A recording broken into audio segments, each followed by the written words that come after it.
Umejifungua, mbona hujampa hongera? Hajajifungua bado, anatarajia kujifungua mapacha. Wewe umejuaje? Sasa mimi sinajua toka mimba imetinda. Yaani unajuaje yani? Ni mapacha, sio nenda ultrasound kuangalia.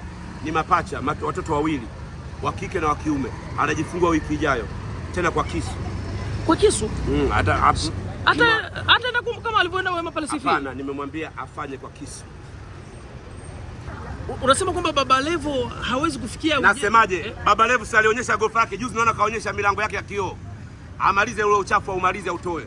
Nyumba nitakayozindua labda mtaifananisha na ikulu ya Chamwino Dodoma. Ndio inaweza ikashindana naye ile.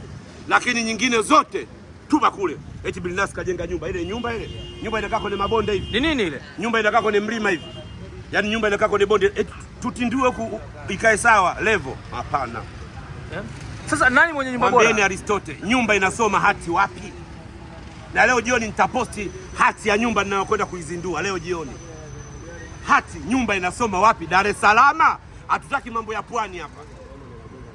Diamond anajenga nyumba lakini. Anajenga nyumba kibanda kile. Kibanda? Kibanda. Nyumba naenda kuizindua mimi hapa ndani ya mwezi huu wa 7. Nyumba nakwenda kuizindua. Mgeni rasmi ni Mheshimiwa Hamisi Mwinjuma. Mwana FA ndio mgeni rasmi anakuja kuzindua. Maalum kwa sababu ya AFCON. Umeona gorofa alofikia Cristiano Ronaldo juzi, alafu mashabiki wakaenda kumtembelea. Ndio gorofa ninazindua mimi hapa. Zuchu